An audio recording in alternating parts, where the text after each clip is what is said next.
Ngestakaken dawuh lan para prajurit dikepenake anggonira pinalenggah.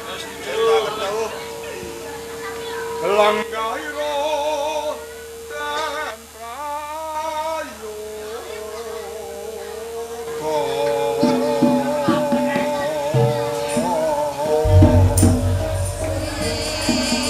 Tuwun kaluran Kanjeng Adipati Minak Dalisit. Suwi kula aturi paring dawuh satu para nayaka praja ingkang maraksuwan.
Sira ngaturake bukti tak sombong.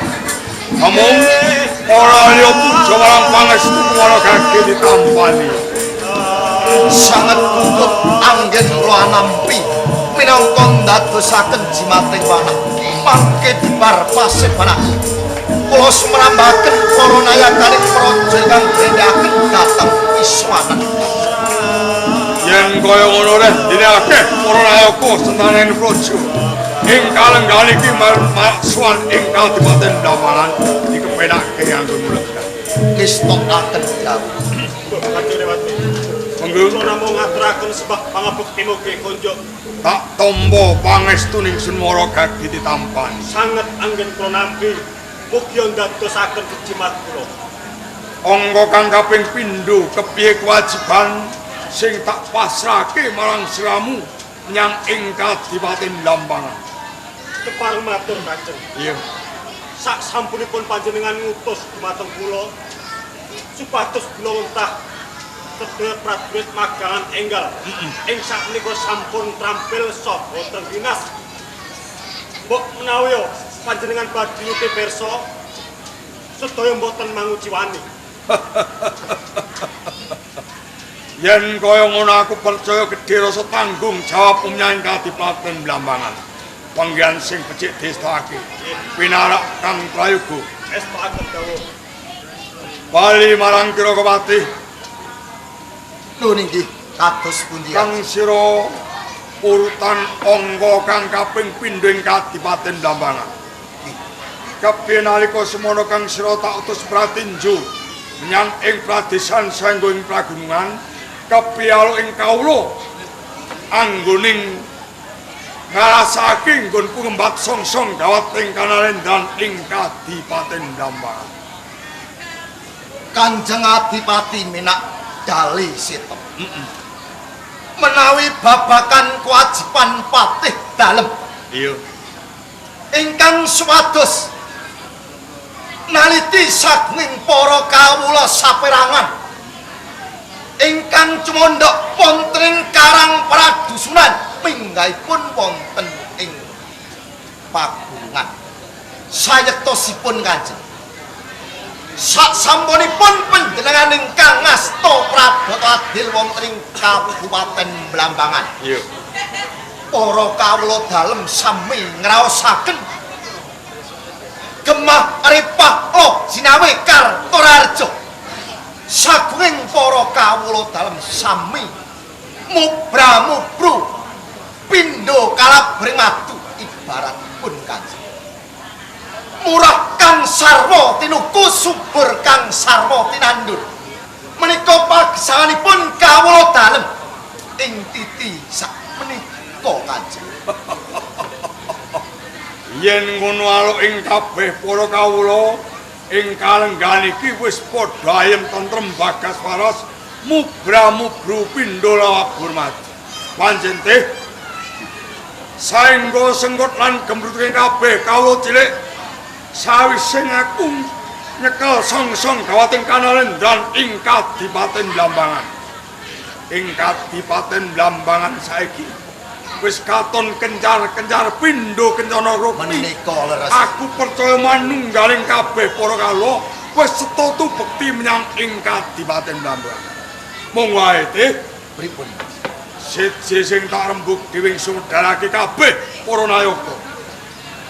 Mesti sakjroning atimu ndirasa tandha pitangan apa to sebabe durung dangsana piswanan. Panjenengan sun ngersakake swaning kabeh para nayaka kalebu siramu tak aturi marak ing Kadipaten Blambang.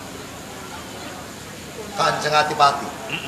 Sayektosipun panjen niat lan ati kula.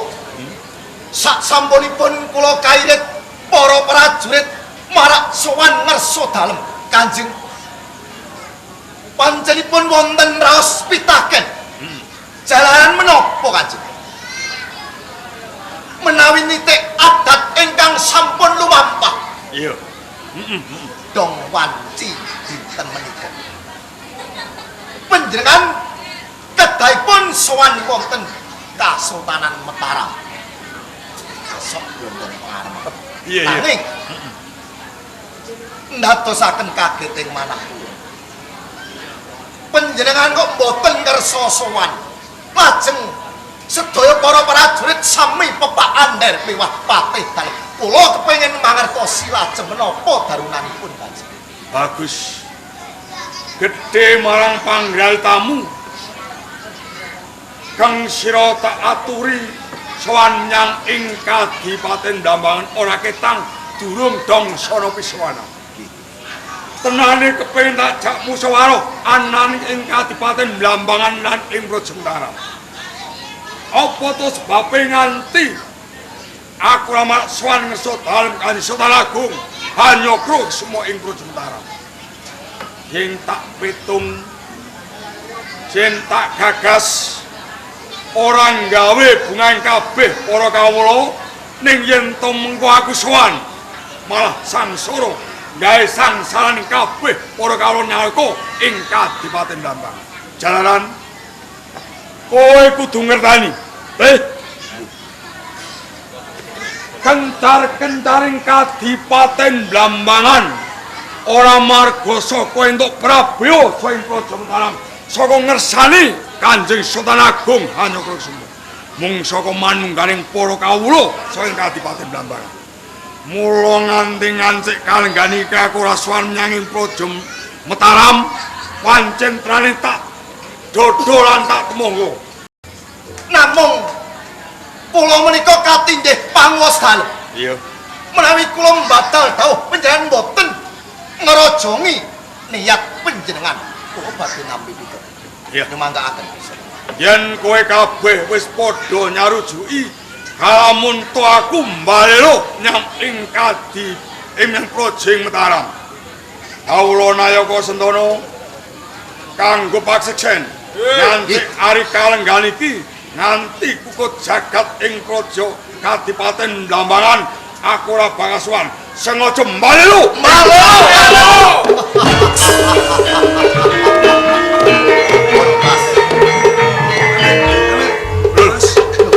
Langsung monggo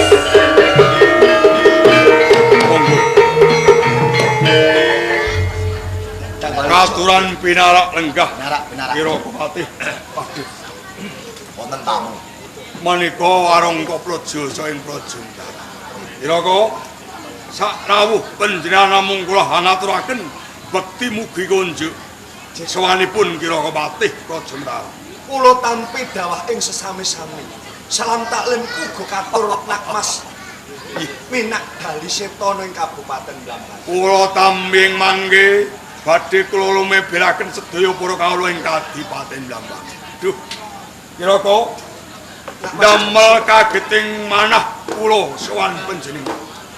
Kok upamita panjenengan menika mawi cecala saderengipun sawanipun kira Patih mesti kula utusan wilanganing para prajurit kanthi mapak kreta joli tepono saking Praja Mataram saengga dumugi wonten ing Kadipaten Blambangan.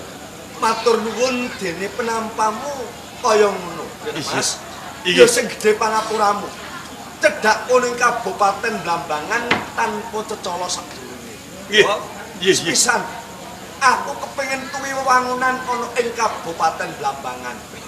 Ora nyono babar pisan. Nggih. Majune wewangunan ana ing Kabupaten Blambangan meh wae ngungkuli karo Kasultanan Mataram.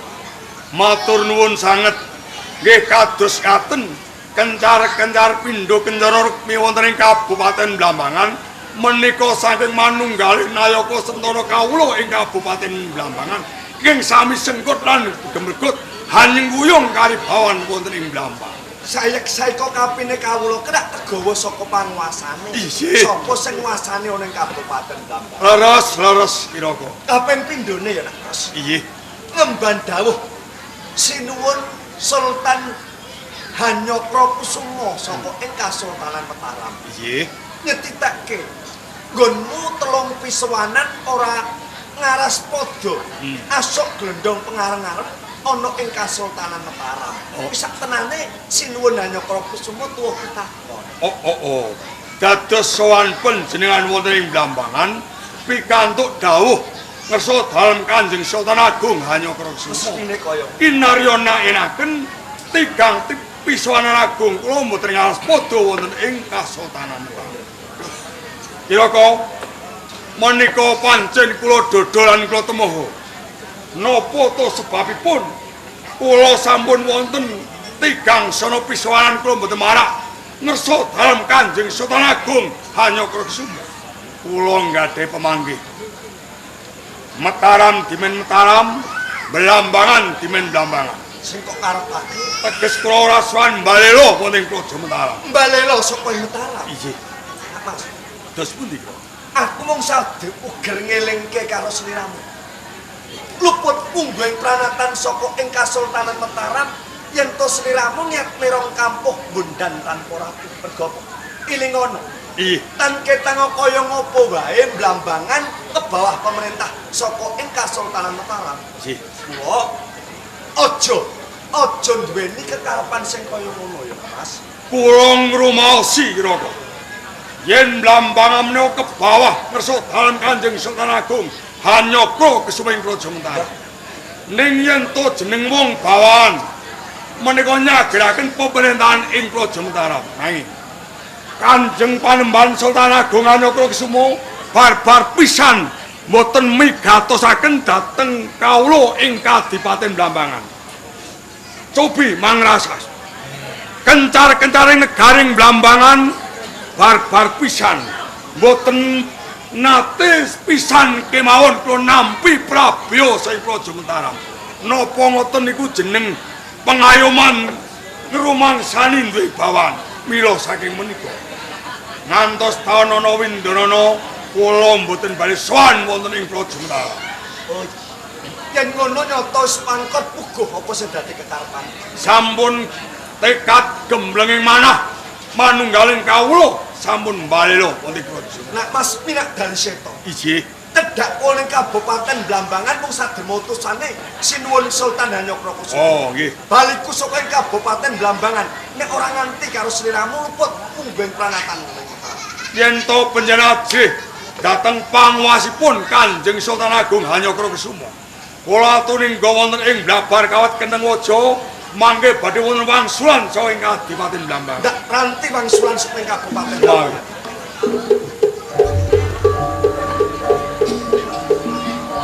Kiroko Kanjeng Adipati. tak ibaratake wong inang durung abang. Wis ana rawuhe warung Praja sing Praja Mataram kepengin nyuwanke aku nyang Praja Mataram. Ampun kuatos. Pun wonten trontong-trontong niki pandhe pikantuk garapan. Perkawis tiyang sae Mataram kula sing rampungi. Aja nganti kedaluwarsa. Kerek rambut bunga timbul, ayo prajurit papangon kabeh wilangan Praja sing Praja Mataram. Lestu. Prajurit. Sametake.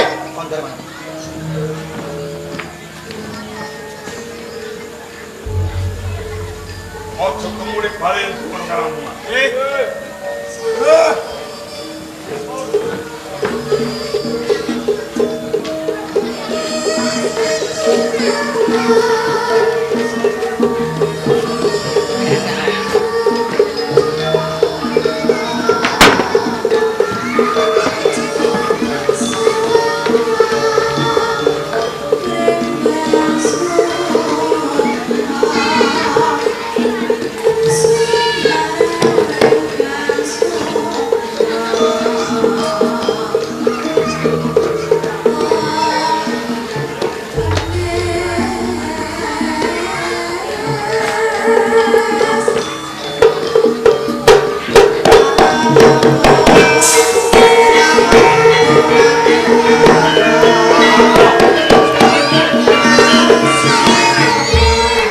Prajurit Mataram. Sikap siaga gaman. Aja nganti kendhat ing kaprayitnan. Mergo miturut ature minak Daliseta, nggone ora netepi suwana nang Mataram disedya kepengin bali saka ing Mataram. Kula kabeh padha sing ati-ati.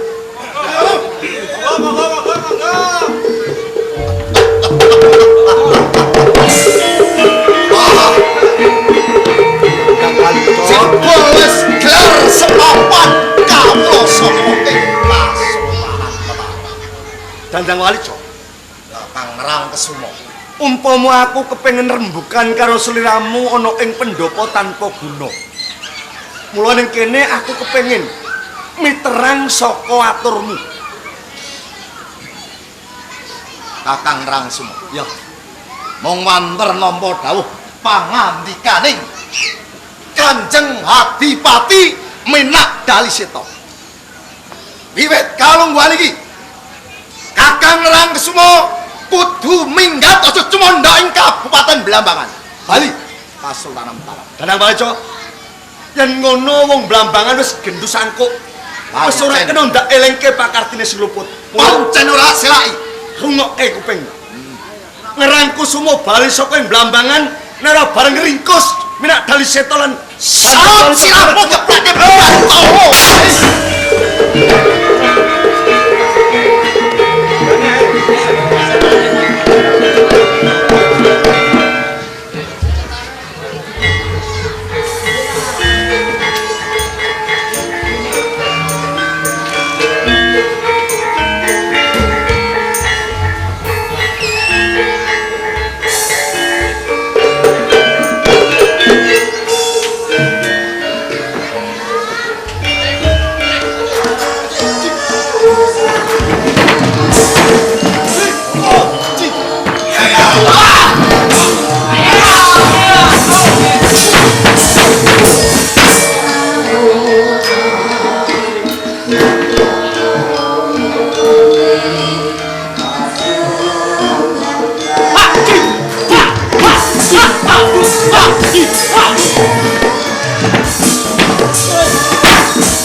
Aja mung trimo siji yen mati. Piro? Siji, loro, telu. Sik. Kok aki ngene? Wani ora. Wani piye maksude? Tantang musuh. Sing nantang nang sapa? Lah kowe lapor mau. Ape maca ngedus? Ngedot panas entek. Tantang wani ora. Wani kowe. Wani. Ngajak kowe dino kowe. Cilik upamu. Takis. Takis kowe. Ge wani. Takis. Takis ge. Takis.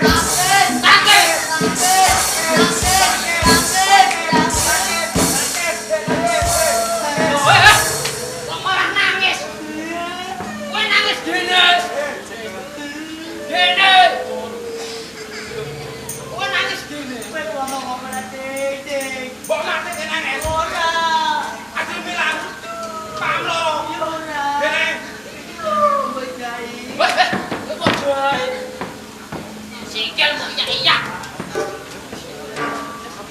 Kowe wani apa ora? Ayo. Maju weh. Apa? Weh. Tak sampe tajone. Nggih. Kita ketimbang mampulaan cejak ae lah. Njok piye kowe? Kowe wani ora? Tuwek kita kete. Lah wani ora? Balik. Pikir kowe tak ceklek. Cekel, ijak-ijak.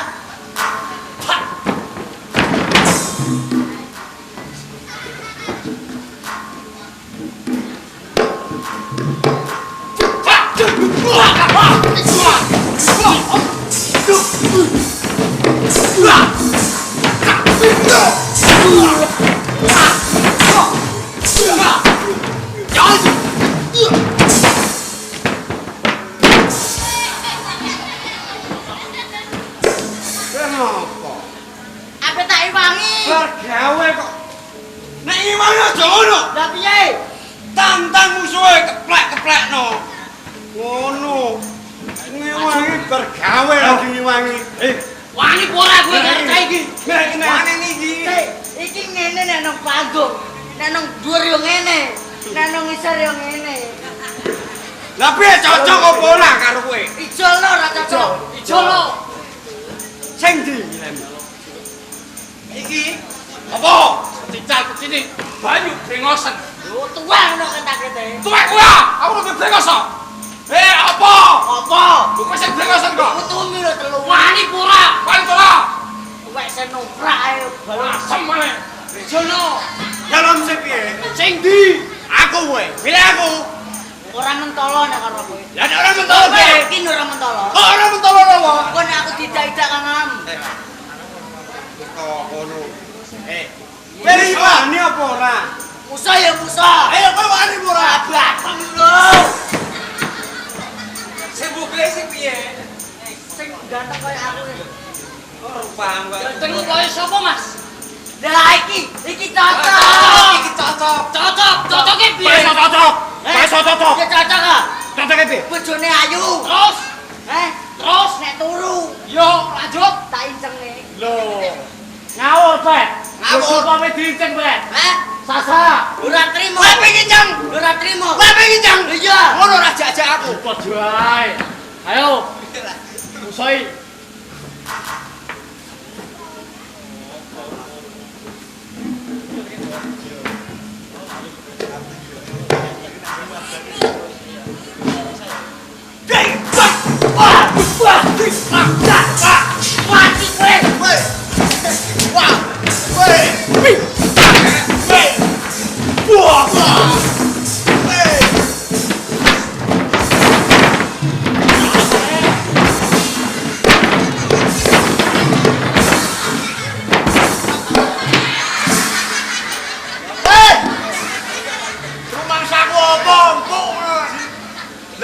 Bodoh ini cilik, walas.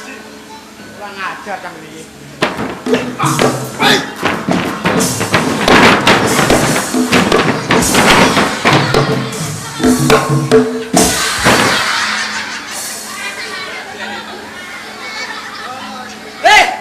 Ora tok ngono ah. Lah piye? Kaya aku mangan. Mangan piye? Aku kok kanggo. Iya, Bung. Iya, Bung. Aku mung Bung. Ora sama. Tush. Ya.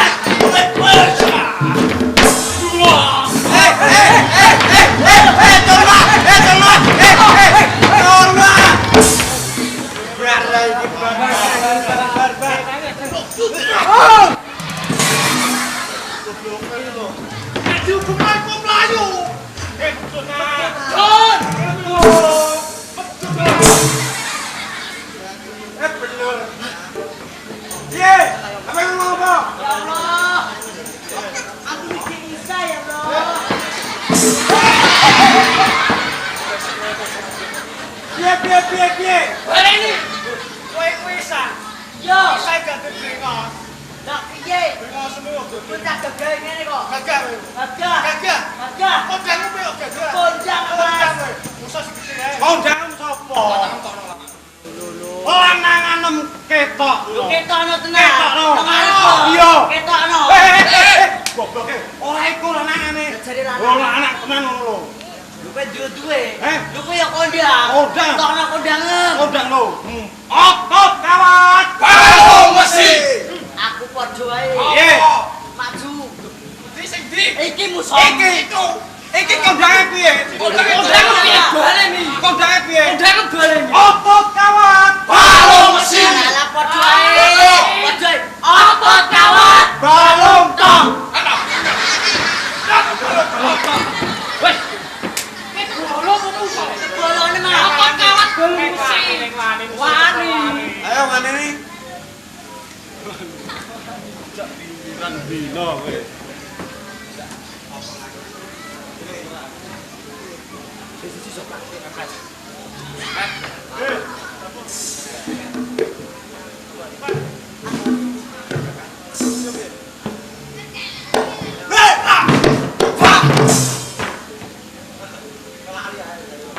Kowe cerak omah-omah bekan ngene-ngene. Ambekane koyo sepur. Raik suwen.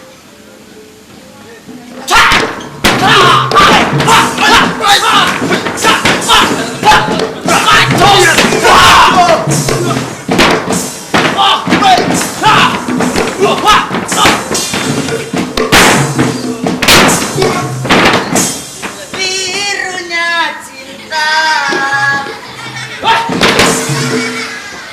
Kancane kalah kok nyanyi birunya cinta. Lu kenal kalah? Arep piye? Tak kira menang. Pantang musuh. Aku wis tuwek oleh balungku rontok. Hajar. Hajar. Sing mbok kon maju sapa? Iki lho. Maju. Wis. Mulai. Hei! Piye omongmu piye? Aku mbok kon piye? Maju. Lah iki lho apa? Perang-perang goblok setengah lho. Wek goblok.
Halo.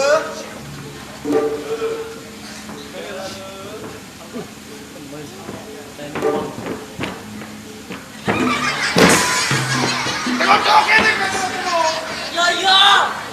Kok ngetai wangi? Rasa wangi delok ae. Tenan. Delok. Wani. Iso ora? Jotos lho yo. Jotos. Tak paring ngaduk. Jotos. Saduk yo. Saduk. Saduk. Tengok.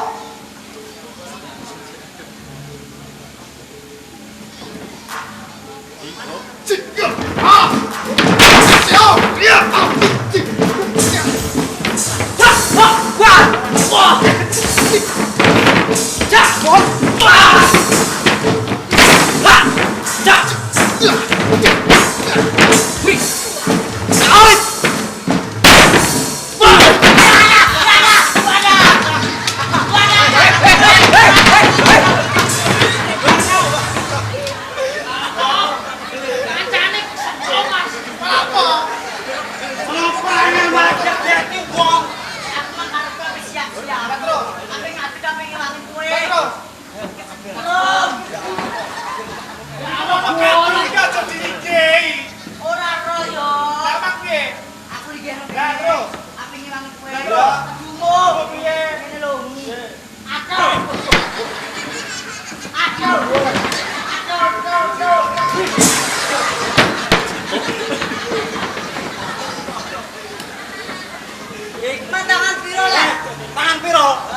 Tangan piro?